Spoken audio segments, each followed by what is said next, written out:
Hello and welcome to episode 131 of Things I Learned from Barry Harris. And today I have a very important person with me, one of my biggest influences. Thomas Eccles is here. I'm so happy to be here. Hi, everybody. Here with one of my biggest influences, Chris Parks. Yeah, we're having a blast. We're just talking about music and practicing different things. So I thought it'd be a nice idea to just make a quick video of this thing that I was talking about over at Open Studio, the Open Studio class that I'm teaching at. And it was relating to Barry's creation theory, where he talks about the 12 tones of the chromatic scale, which then break apart into the 2 whole tone scales, 6 notes and 6 notes. Then it breaks apart into the 3 diminishes. And then from the 3 diminishes, if you take a diminished and you lower a note a half step, one at a time, you get the 4 dominant family members. So those are the things that we're going to talk about. So we decided to look at B diminished, and we said if you lower 1 note at a time, you're going to get 4 different dominants. Tom, what are the 4 dominants you get for that? The 4 different dominants are G7. So from B diminished, we get G7, we get B flat 7, we get D flat 7, and we get E7. Correct. So that's the ones that we're going to be looking at. And I thought it's a nice idea is to say, well, we were talking about an Open Studio. Well, what does that mean for us in terms of runs or doing some sort of lines?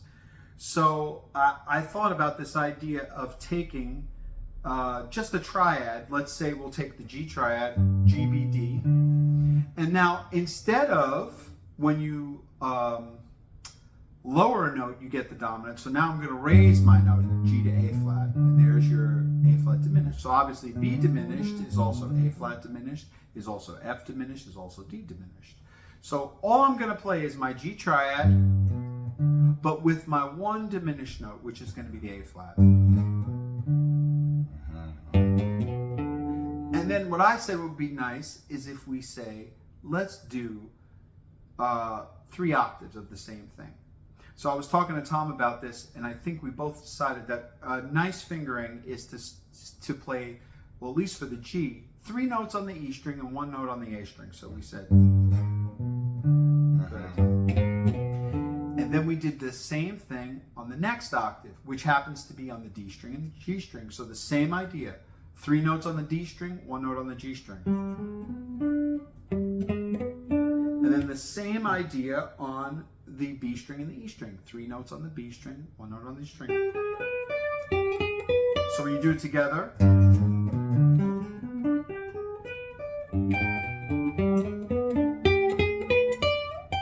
and listen how pretty this is over a G7. So I'm going to do a little.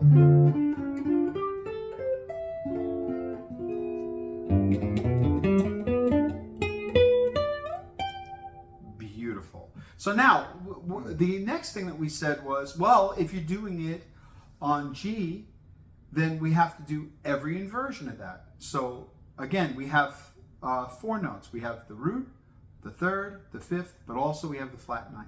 So now we're going to do the next inversion. So we said root, flat 9, 3rd, 5th. So now we have to do 3rd, 5th, root, flat 9. So that's what we're going to do. Exactly. And what it looks like on guitar, at least, is it's still going to be, now it's going to be 2 notes on the E string, 2 notes on the A string. And then you're going to do that 2 octaves, which is pretty. Go ahead. So that's like that. Good. So now let's do I'll do another.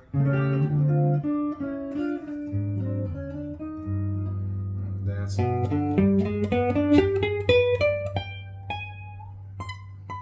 Yeah, beautiful. Yeah, nice. Pretty. Nice. Okay, so now we'll do it from the 5th.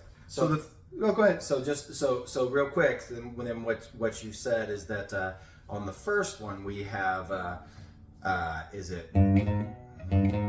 so that's 3 notes on the 6th string and 1 on the 5th string. Correct. But now we have 2 on the 6th string and 2 on the 5th string. Correct. Exactly. And now the next one, starting from the 5th, so the next inversion is going to be the 5th, the root, flat 9, and major 3rd. Now it's going to have 1 note on the E string and 3 notes on the A string. So do that one.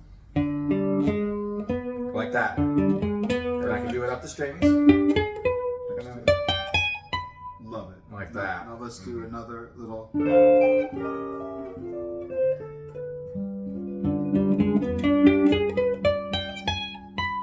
Beautiful. That's Beautiful. Great. So these are all little runs that you could do, and it's just keeping the idea in mind of the diminished that it came from. And now, where does the rest of the family come from? This is where it gets interesting. As Tom said before, we have G7, we have B flat 7, we have D flat 7, and we have E7. And that's, easy way to show that is just take one of the diminished and just take turns lowering each one of the notes. So you could take this nice diminished that might be above the G with the F, B, D, and A flat, and whoops, like this, or like this. So this is E diminished, this is B flat diminished, this is D flat diminished, and this is G diminished. Correct. So now that we know that all those dominants come from that one diminished, we can take the concept of this line that we just did in kind of 3 different fingerings, and we can apply them to all the rest of them. So for instance, if we take, let's do the one from E now. So now if we're going to take the one from E, we have an open string. We're going to play the open string, flat 9, 3rd, and the 5th. And then we're going to do that 3-octave.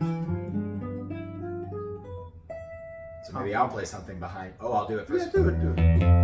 It's like that. Well, I'm doing it wrong. Like No, this. the first thing is going to be What am I doing? open 3rd, flat 9, 3rd. That's right. Yes, exactly so. And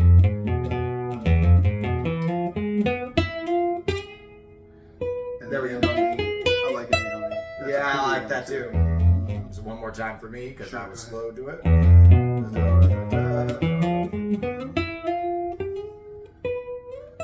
There it is. Love it.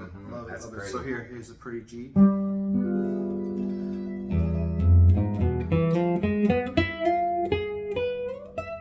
Love it. Love it. Now, if we did the same thing for E, now we have to learn the same 2 other inversions. Besides the root inversion, you do it from the 3rd, which is going to give you 2 notes on one string and 2 notes on the next string. Or you can do it from the 5th, which is going to give you 1 note on the first string, and then the next string you can do 3 notes, and so on. So if we just did it for E, let's do B flat. Can you do the one in B flat? The one for B flat or one for The one for B flat. The one for B flat and starting from where? Starting from B flat. Oh, starting from here. Yeah. Sorry.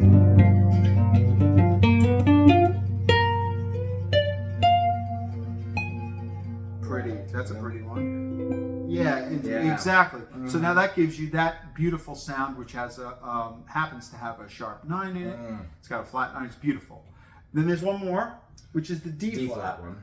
So do it from the 5th, maybe, or yeah. Let's go ahead. Play from the 5th. What does it sound so like? then Right. So that would be 1 note, 3 notes. Right. Yeah. So let's try that. I'll intro that.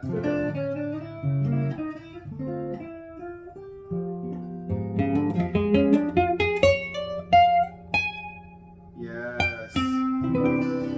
So pretty. So you see how these work. They can be used all the time, and you can replace one with the next one, and it's just a beautiful concept to just get.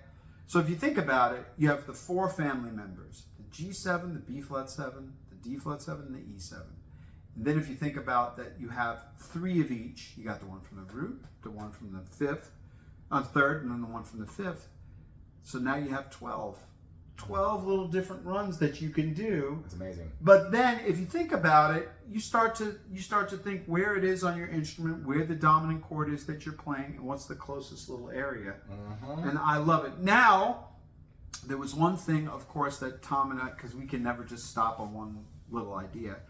The next thing that we talked about was looking at it at 2 minor 6s, because but hold up one second. Sure. Like there's also the aspect we were looking at that's really interesting about just even with doing this. I could play a background idea like on the G7 that doesn't necessarily line up with which family member you're doing. Correct. So let's do an example. If I play, let's say I play a G7 with an A flat minor 6 above it, which is going to give me a flat 9 and a raised 5 sound. Okay. So now you could do, let's say, do the B flat one, which gives you a sharp 9. So do that one. Do that again. Sure. I mean, that sounds That's so great. nice. And then just right, exactly. That and it sounds just so adds pretty. this beautiful. Yeah. Love it. Okay, now this So now time. that means you have 12 things, but then there's the other permutations of combining it with the background idea, which makes a different kind of color combination. Correct. And then to throw another thing in the mix, there was when I did it in class, there's a piano player named Allie, and she came up with this beautiful idea. She said, well, Chris, can we combine? So what she did was, and she's a piano player, but she did it perfectly too. She did the one from G from the root. Now, the one from G from the root, you play G, A flat, B, D. Now, when you get to D, she went down a half step and said, because D flat's a family member. So she said, after we do the one in G, can we do the one in D flat? So then she did this. Love that. I mean, what a beautiful thing that she did. Yeah. So that got us thinking about combining different ones. And there's so much to do. And the whole concept came from, okay, we all know, all living in Barry's world of harmony, we all know the family members. And we all know that those 4 dominants come from the diminished. But it has to mean something to you musically, right? And that's the thing, that's what I kept getting tripped up with. I could recite the creation theory over and over again, but the thing is, what does it mean to you as a player?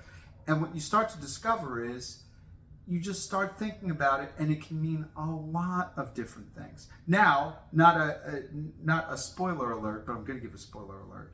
We're going to find out things, perhaps, in one of Tom's upcoming videos about putting the things together as opposed to just playing them separate notes.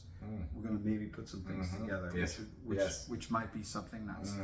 But anyway, we wanted to keep this short. Yeah, spoiler alert. But I hope you enjoyed episode 131 of Things I Learned from Barry Harris, a very special episode. Because this could be titled also Things I've Learned from Tom Eccles. So until next time, appreciate everybody. Bye, everybody.